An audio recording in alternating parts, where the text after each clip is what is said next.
Nice guys are sexier than six-pack abs to women as long as that niceness is complemented with true core confidence and being in touch with the real core authentic you. Welcome to the Dating Transformation Podcast. Here's your host, dating coach Connell Barrett. Welcome back to the How to Get a Girlfriend podcast. I am your host, dating coach Connell Barrett. I'm here to help you learn to flirt, gain confidence, and get a fantastic girlfriend, all by being authentic. No sketchy, toxic, weird pickup moves needed. And let me ask you a question or two. Do you struggle with going for the first kiss? Is that really scary for you? Are your text messages kind of boring and you get ghosted sometimes? Do you just hate dating? Have you ever just wanted to quit and just give up on dating? Well, in today's episode, I'm going to help you fix these core frustrations and two more.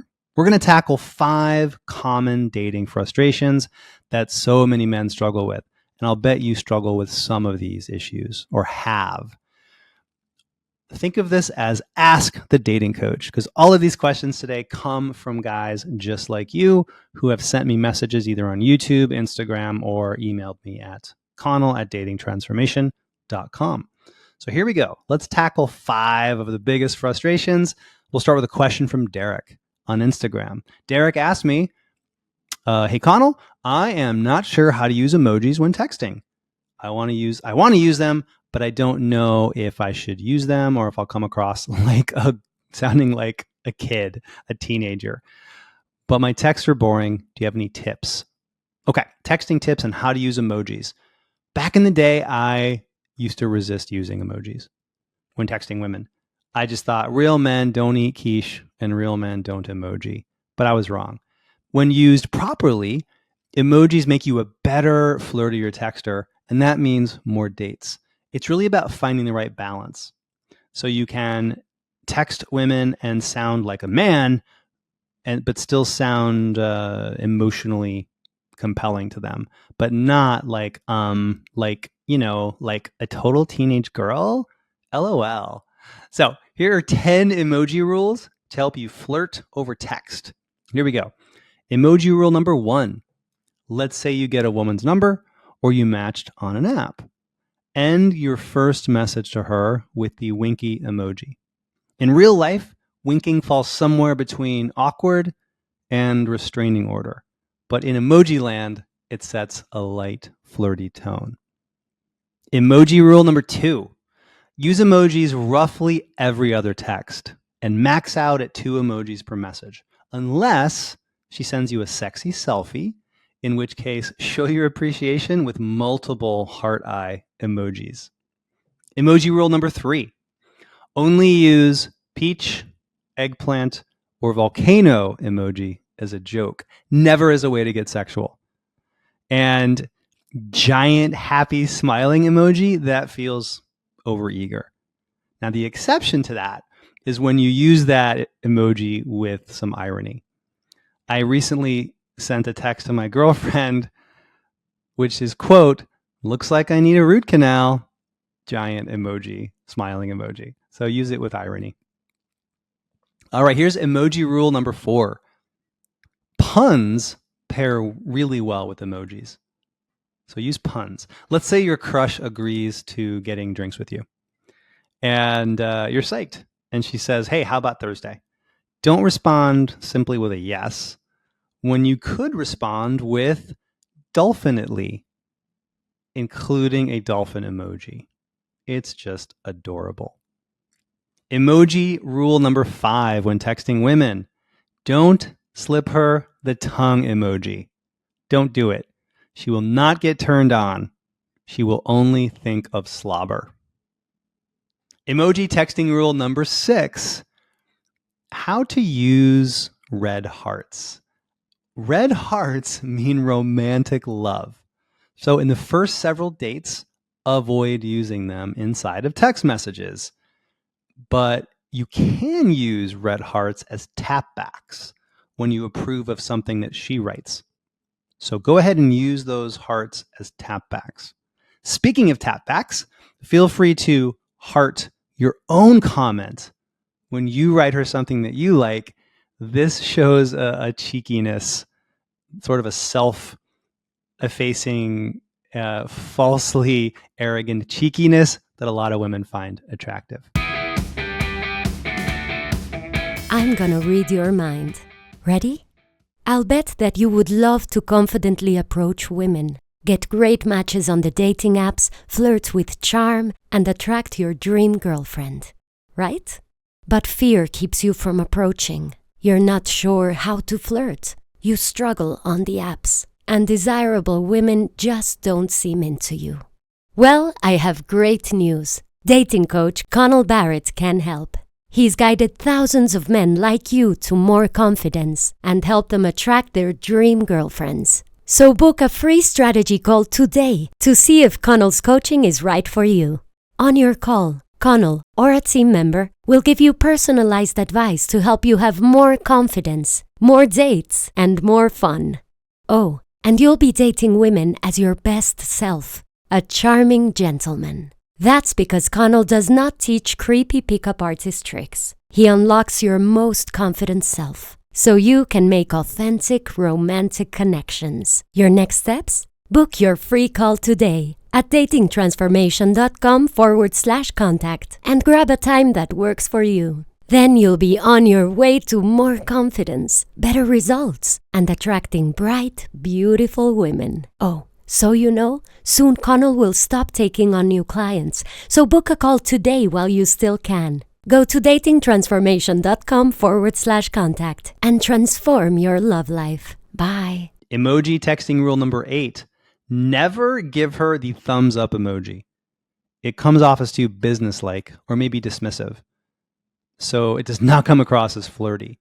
So use the thumbs up only to confirm a job interview, not to confirm a date. My client Vikram thumbs upped a Hinge date he was messaging with, and she ghosted him immediately. Emoji texting move number 9. As a playful tease, you can thumbs down her comment when she says something patently absurd.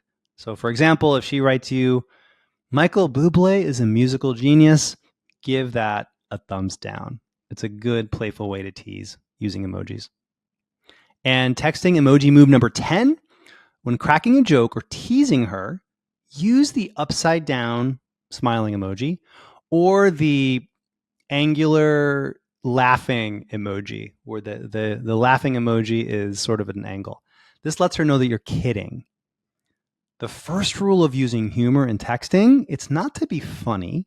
The first rule of using humor is to be clear. You want to make sure it's clear that you're being funny. And a well-placed emoji clarifies your playful intent so that you won't accidentally come across as being mean. And here's a bonus emoji tip. Here's one more emoji tip when texting women. Break any of these rules after you and she sleep together for the first time. Make her feel great about her decision to become intimate with you. So you can write something like, wow, last night was just wow. Peach emoji, eggplant emoji, rocket ship emoji, unicorn emoji, laughing emoji, frog emoji, wizard emoji. You can cram in all the emojis you want. Make her feel great about getting intimate with you. Okay, next question. We're going to tackle dating frustration number 2, which is coming off as too nice, quote unquote, too nice. Coming off as too nice. This question comes from Randy. Randy asked me this. Help! I'm trapped in the manosphere. Is it true that women really only want to date alpha males? Like all those guys on Reddit's Red Pill say. Okay, great question, Randy. Bottom line is I would rather swallow a warm Red Bull than swallow the red pill. So the Red Pill is a Reddit community where frustrated men go to air their loathing toward women, and bad advice flows there like poison into men's ears. It's the epicenter of the so-called manosphere. The manosphere is a network of websites that traffic in quote-unquote men's rights issues. Basically, it's angry men ranting and sharing toxic advice on picking up women. And it's a bad place to be. So let me bust a big myth, a dating myth that gets a lot of play in the manosphere, which is this idea that women want to be with an alpha male. Many guys have bought into this concept. The truth is, though, alpha males aren't a thing. They literally don't exist. Alpha males do not exist in nature. The idea of the alpha male, it first gained credence in the 1970s when this wildlife biologist named L. David Metch, who is an expert in wolves, he wrote a book. And this book documented the existence of alpha wolves in the wild, so-called. 2 decades after his book came out, he tried to replicate the findings, but he could not do it. And he was horrified. It turns out the quote-unquote alpha behavior that he thought he had observed was simply mom and dad wolves caring for their little pups. So Metch renounced his original findings, but by then it was too late. This myth of the alpha had cemented into conventional wisdom about wolves, and then it spread into conventional wisdom about men and women. And that has informed a lot of really bad dating advice. There is actually no concrete scientific evidence for alpha males getting to mate with all the females in any animals, including humans. So let's take our relatives, our close relatives, the chimpanzees. Studies show that the aggressive chimp doesn't necessarily become the group leader, and that smaller, more docile chimps can become the dominant chimp by not being quote unquote masculine, but by completing feminine tasks like grooming other chimps. So for example, my girlfriend likes it when I paint her toenails pink. Just saying. So, and by the way, I want to clarify something here. Yes, there are certain traits that are absolutely important that an alpha male might say you need. Traits like assertiveness, courage, boldness. These are essential in dating when used at the right time and in the right measure. What woman doesn't like a confident man, right? But this idea of the alpha male is a myth, and it's a troublesome one. Here's why. At worst, this whole alpha male myth can make a good guy like you see himself as a quote beta male or a quote unquote simp, like they talk about on the red pill, and this crushes his confidence. And this alpha construct also stifles true growth and encourages a good, solid, nice guy to start to view women as targets to conquer, like the pickup artist guys teach, rather than people to connect with. That's at worst. At best, this whole alpha male myth leads to wearing Axe body spray, chest bumping, and saying things like, brah, baller. So here's your move. Here's what I recommend. Drop the alpha mask. It doesn't work. Yes, there are absolutely times when you should take decisive action, make a move. But studies show that non-alpha qualities like kindness and generosity are the key indicators of fulfilling relationships. You just want to complement those quote unquote soft traits with some steel, confident flirting, approaching, being direct, being real, and of course, summoning the courage to be authentic. So anyway, like you, Randy, I'm a really nice guy. I'm the nicest guy in the world. I say please, I say thank you. I sometimes volunteer with blind people. I literally help little old ladies cross the street. I'm not saying this to impress you. I'm actually trying to impress upon you an elemental dating truth, which is that nice guys are sexy to women. Nice guys are sexier than six-pack abs to women, as long as that niceness is complemented with true core confidence and being in touch with the real core authentic you. So lose the alpha mask. To borrow a phrase from John Updike, it's a mask that eats into the face. Okay, let's talk about dating frustration number 3, a lack of matches on the apps. Oh man, I used to be there. I know all about that. Okay, we got a question from Rob. Rob asks, hey, Connell. Rob's in Tennessee. Connell, I struggle on the apps to get matches and get connections going. Do you think it's my photos? I have 3 photos of me fishing, but a friend said that fishing photos were overused and cliches. Any advice on what I should do? Great question, Rob. Give those fish photos the hook and replace them with good quality portraits of you well-dressed, looking sharp, and looking dashing. Think GQ, not Field and Stream.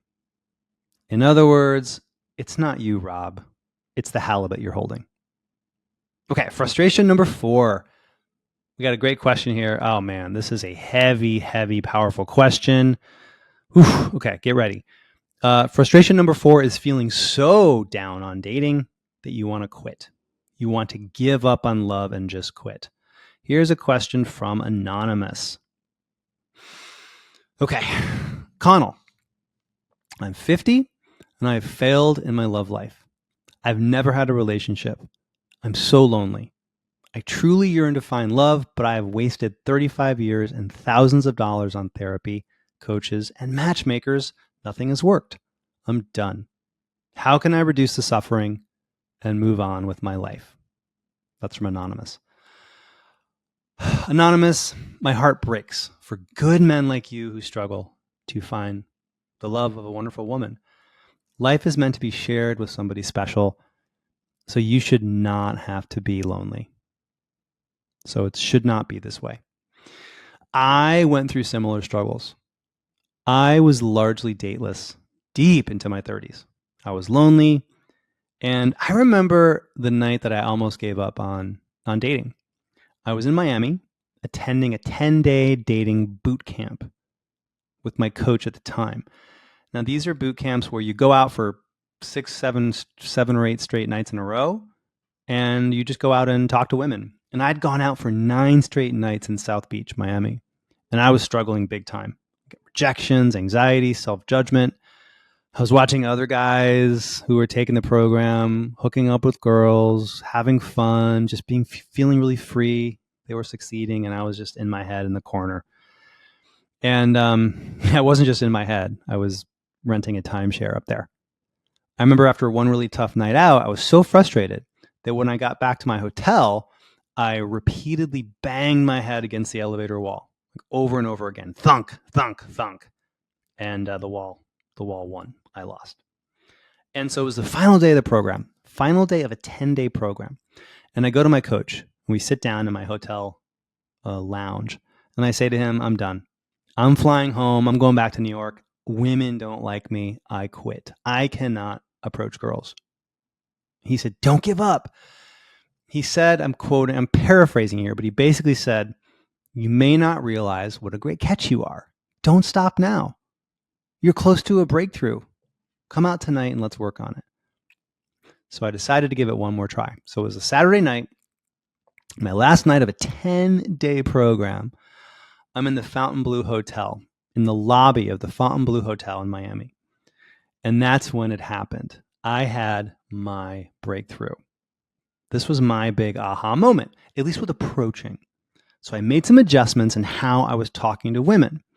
And in that lobby bar at the Fontainebleau Hotel, it all came together.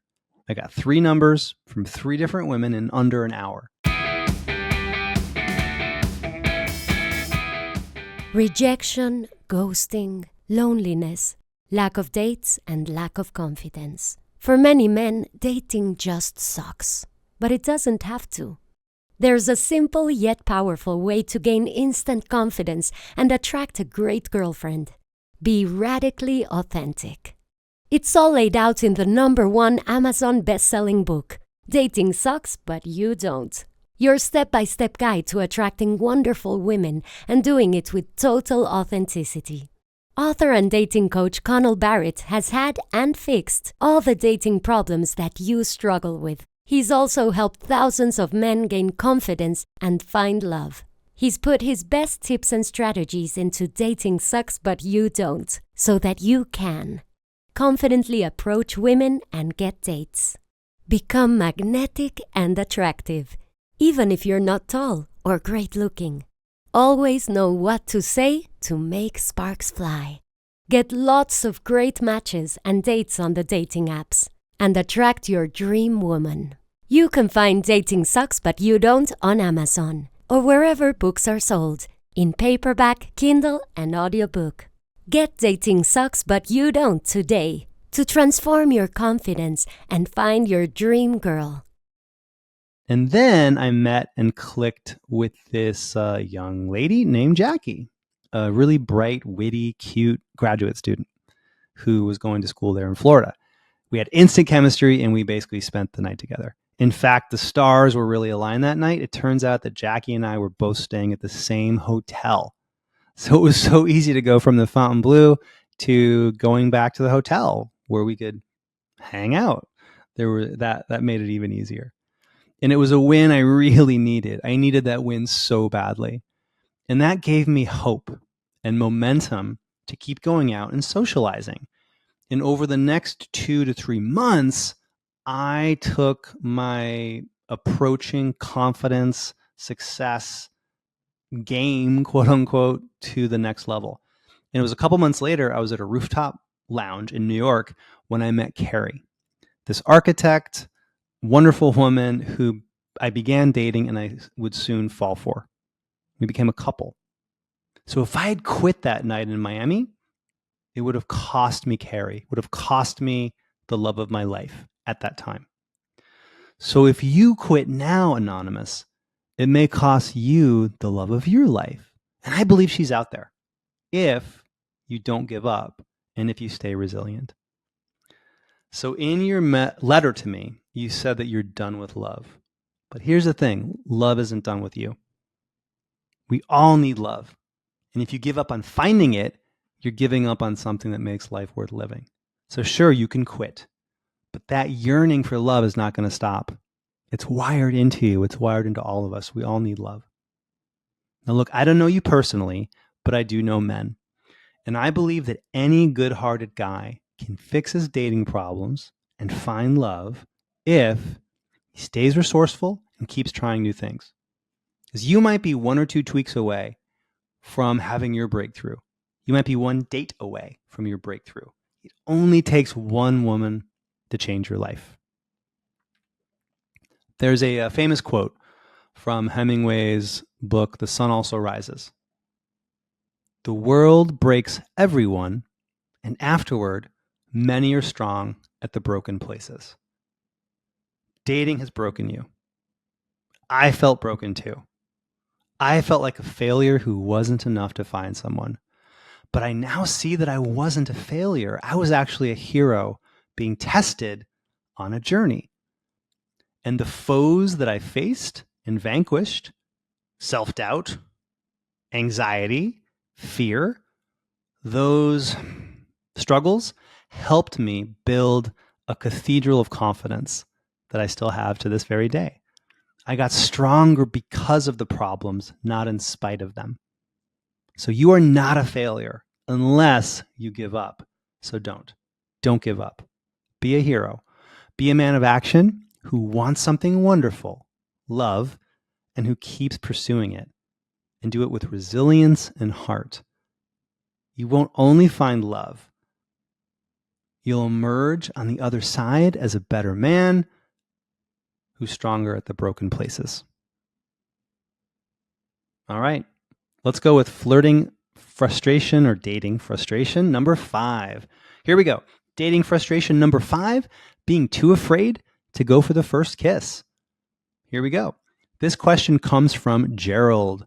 Connell, how do I go in for that first kiss? It is so hard for me. I have never gone for a first kiss on a first date and I keep getting stuck in the friend zone. What do I do? Okay, Gerald, great question. You're on a date. It's going well. You want to kiss her so bad, and then you play, what if? What if she turns the cheek? What if she doesn't like me? What if I creep her out? Well, listen, those are all stories in your head, and you've got to quiet those stories and take the right action. So here are 3 make-out moves you can use to help you lock lips on your next first date. Make-out move number 1. Look her in the eye and say, I want to kiss you. Saying I want to kiss you to a woman conveys a lot more confidence than shyly asking, may I kiss you? Directness is hot. Directness is hot. So if she says something like, go ahead, then you're good. If she demurs, says, oh, I barely know you, no sweat. Keep talking with her. She might not be ready to be kissed yet. Every woman has her own timetable for that first kiss. Here's makeout move number 2. Say, close your eyes. You look at her lips for an extra second or two, and you say, close your eyes. If she lowers her lids, she's saying, kiss me, you fool. Go in. If she doesn't close her eyes, all good. The idea of kissing is now on her mind, and you have dialed up the romantic sparks, and you could be making out a few minutes later. Here is makeout move number 3 for that first kiss. I call this the kiss bridge. Here's how it works. This one is super smooth. During a conversation, listen for a detail to use as a verbal bridge to that first kiss. So for example, let's say she's talking about her summer plans to take a yoga class. You would look at her and say, well, you know what happens to women who take yoga. She'll say, what? You say, they get kissed. And then you move in to lock lips. Let's say she just got a big promotion. You look at her and say, well, you know what happens to women who get promoted. What? She says, they get kissed, you say, and then you move in. So use the kiss bridge to let her know that that kiss is coming. It's really smooth. Women like it. And it makes you feel like, hey, I can go in for the kiss anytime I want to. Take a nice romantic walk on the kiss bridge.